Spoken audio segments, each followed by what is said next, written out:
Reuters has reported that Hamas and Israel have reached a ceasefire agreement. The implementation of the agreement will be guaranteed by Egypt, the United States and Qatar.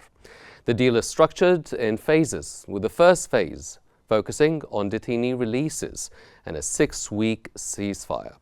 Israel has agreed to release all Palestinian women and children detained since October 7th of 2023 by the end of the first phase. Meanwhile, Hamas has committed to releasing 33 Israeli detainees, including all women, children and men over the age of 50. The second phase is set to begin by the 16th day of the first phase, and it will include a permanent ceasefire, the full Israeli withdrawal from central Gaza, and the release of additional detainees. The third phase is expected to focus on the return of the deceased individuals and the reconstruction of Gaza. As part of the agreement, 600 truckloads of humanitarian aid will be allowed into Gaza each day during the ceasefire. Of those trucks, 50 will carry fuel, while 300 trucks will be allocated to northern Gaza, where many refugees are expected to return under the terms of the deal. And according to a source to Al Qahira News, the Gaza ceasefire agreement has been finalized, addressing key issues such as the reconstruction of Gaza, the opening of border crossings, and the movement of both people and goods. The source added that the agreement includes a detainee exchange between the two sides, marking a significant step towards restoring lasting calm in the region.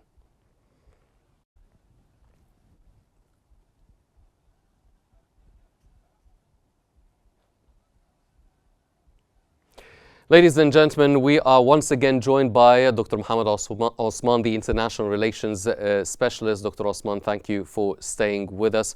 Sir, how do you think the inclusion of Gaza's reconstruction in the agreement, how do you think it will affect the long-term stability?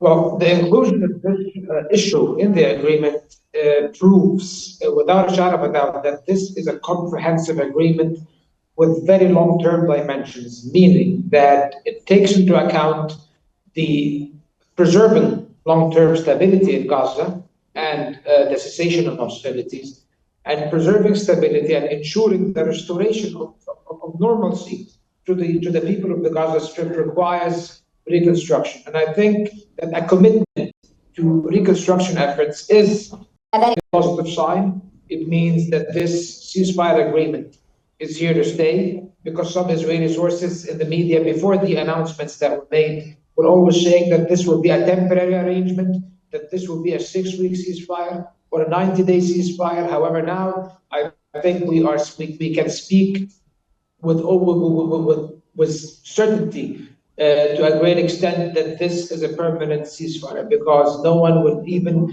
contemplate the idea of reconstruction without a permanent cessation of hostilities in place. And I think that the international community, the United Nations, many countries in the Arab world will be willing to pitch in order to reconstruct Gaza, to rebuild what has been destroyed. And now I think that the time is ripe, and I hope that this course of action is taken to discuss a comprehensive settlement of the Palestinian question, the Palestinian cause, as Dr. Osama said earlier.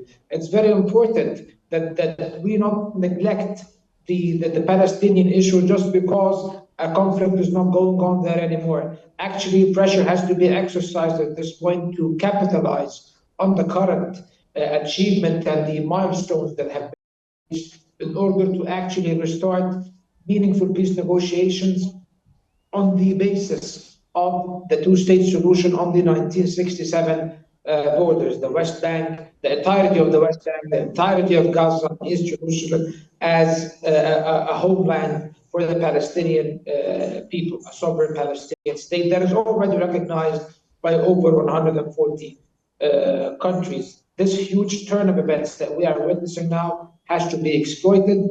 I do not believe this will happen. However, as we have seen, anything could happen. If you would have asked me yesterday whether this ceasefire was feasible, I would have told you that I was much less optimistic. However, today I was profoundly wrong, and I'm glad that I was wrong. And I'm glad that the Trump administration, the incoming Trump administration, has managed, along with the pivotal role of Egypt as a core mediator, as well as the state of Qatar, in pressuring the Israelis into a deal. That is a historic moment indeed.